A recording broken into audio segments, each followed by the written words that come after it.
What did the mailman leave for me today?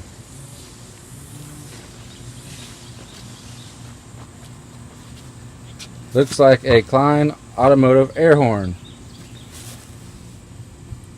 Part number GM1500-230. I don't know what that's for. Maybe for the Chevy Silverado? Now it's in the house. Let's see what's in the box.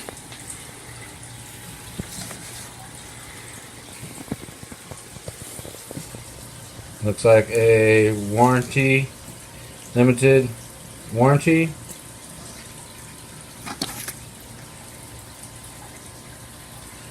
And scan to get your instruction QR code. So I'm assuming no instructions inside the box.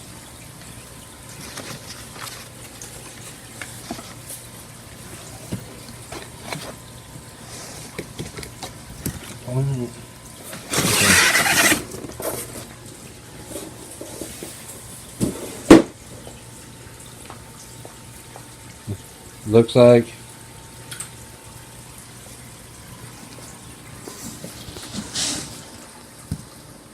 Looks like a triple train horn model 230.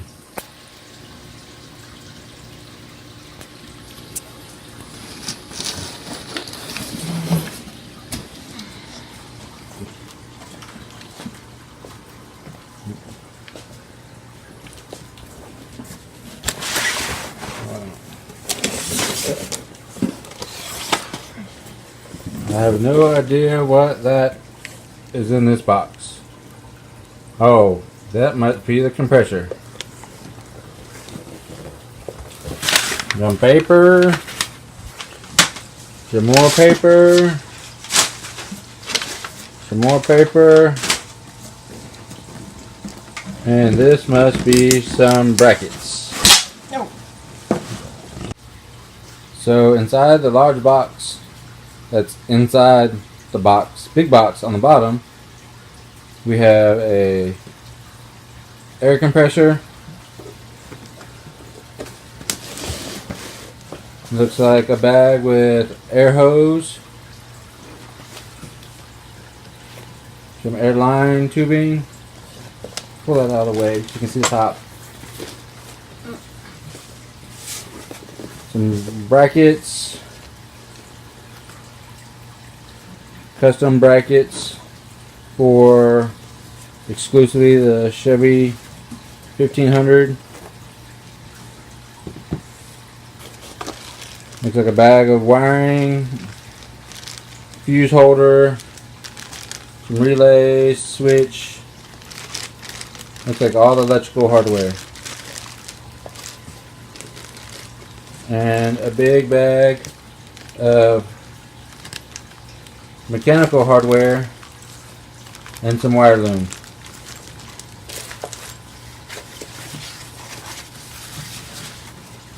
And some more custom brackets for the truck.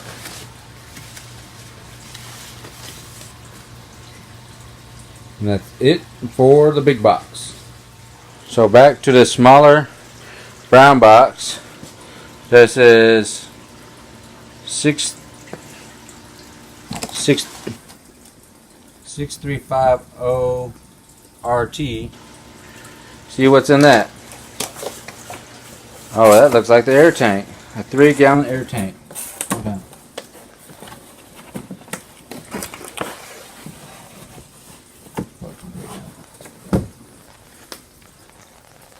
That way. Yep, that's what it is. Let's see what's inside the Kleinn box that says Train Horns 230.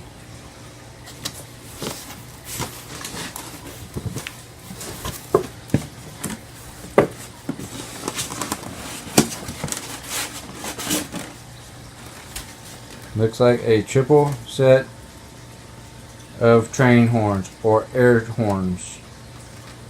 Too loud, too bad. So let's try to scan the QR code and get the installation manual.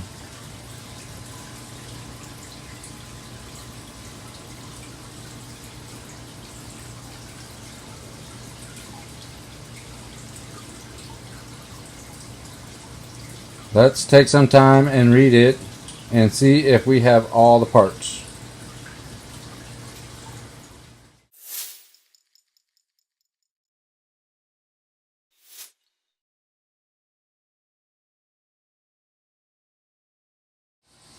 Instructions state to remove air horn from diaphragm assembly, which is virtually impossible on this particular unit.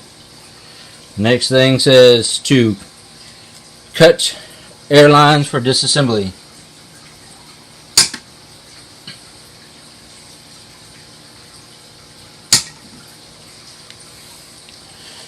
And remove 6 bolts on the back of a horns using a 14mm or 9/16 socket.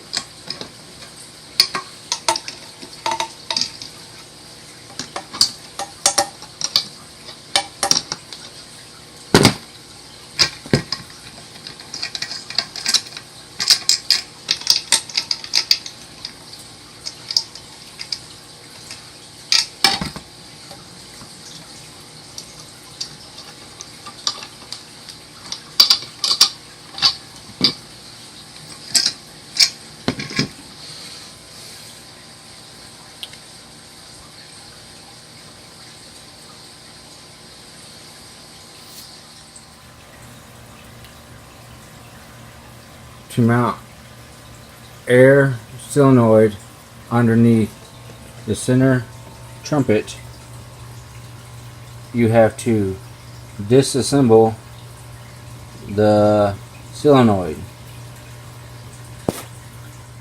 To disassemble solenoid, loosen this nut with a 11/16 wrench.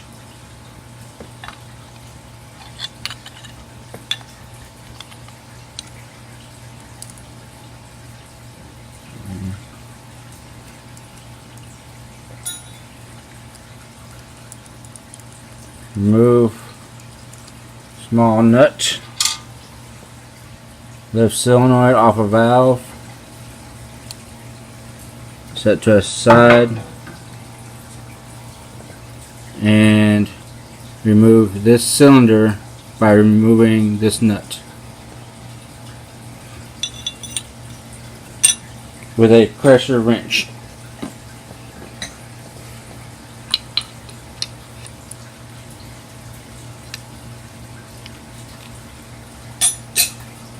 When removing the cylinder,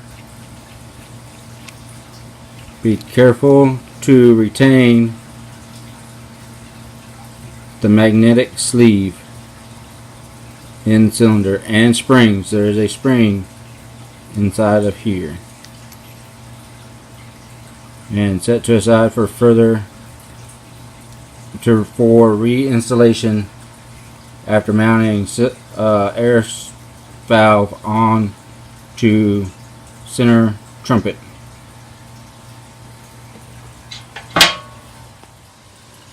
After installing solenoid body to horn, ensure the 4 screw heads are perpendicular to the bottom of horn base. And solenoid, it'll be sticking towards air tank. Everything should be nice and level when installed.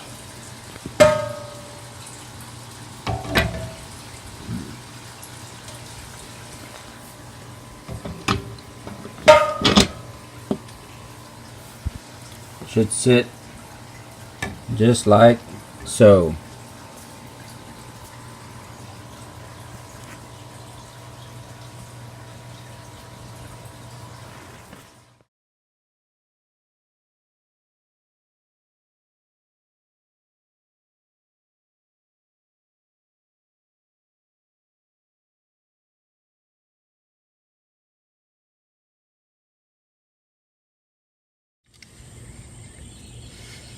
Before installing brackets underneath the vehicle, ensure the long horn on the driver's side is attached to the outboard most bolt holes locations and not the inboard 2 holes. If you mount it to the inboard 2 holes, the horn will not fit in properly. When installing the 2 side brackets, install loosely to vehicle and then install 6 mounting bolts and flange to bolt it all together loosely. Then tighten all bolts according to manufacturer's torque specifications. This all will take at probably 2 people to install.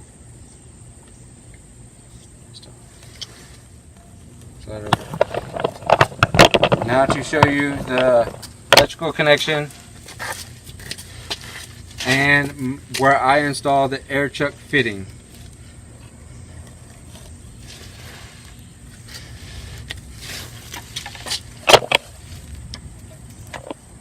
I installed 2 butt connectors here just in case the air pressure switch ever fails.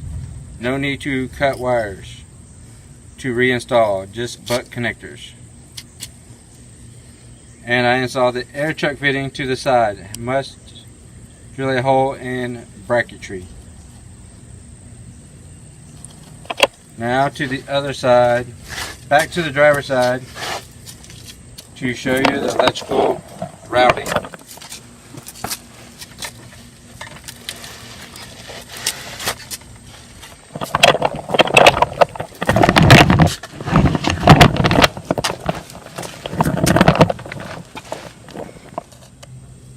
Routed wires along factory frame and then up through the engine to the top of the engine. Everything has been zip tied together.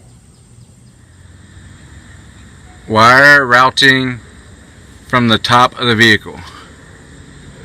I routed the 12 gauge power wire from the battery approximately 6 inches and then installed the 30 amp fuse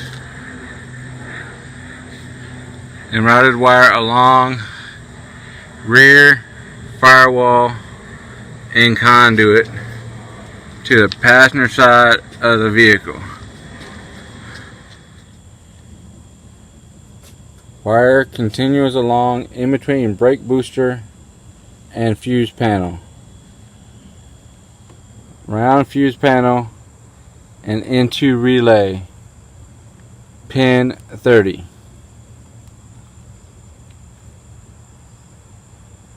Pin 85 is a yellow wire that is routed down through the engine bay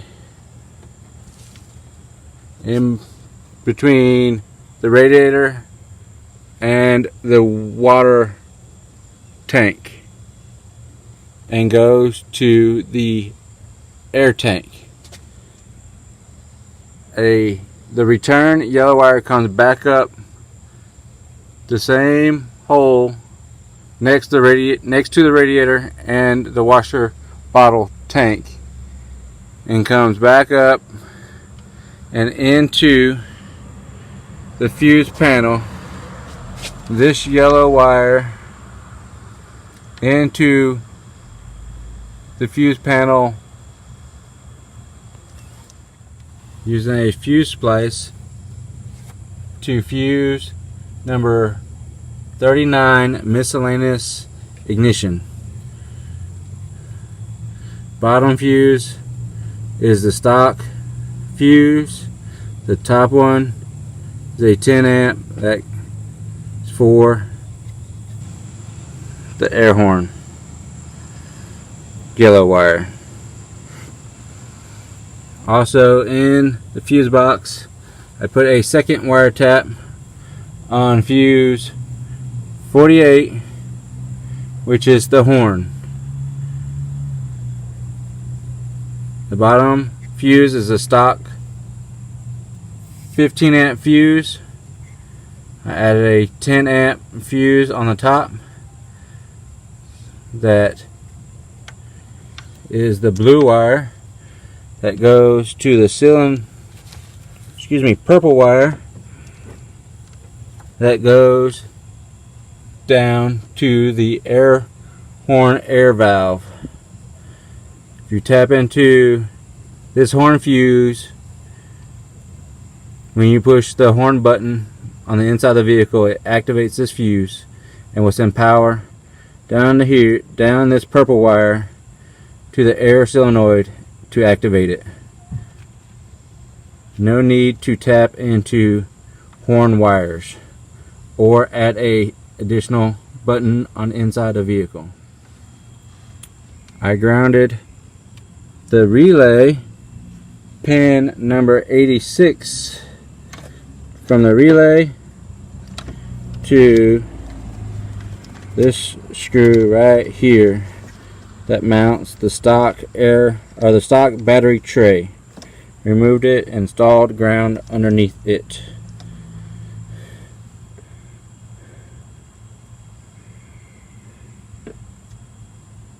Ground from the air compressor, I grounded to the screw right next to it, which also mounts the spare battery tray. Power wire from the air compressor goes along and goes to the relay pin number 87. Pin 87A on relay is not used.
How to connect air hose to truck air compressor fitting.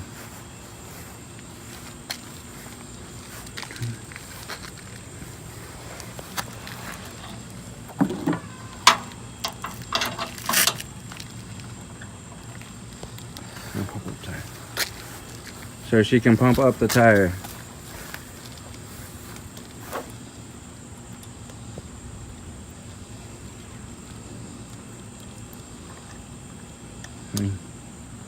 Let's see if the hose reaches the rear tire.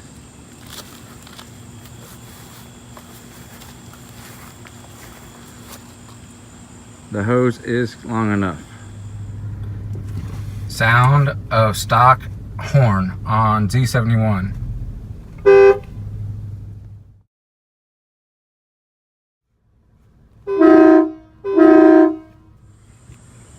Kleinn Air Horn.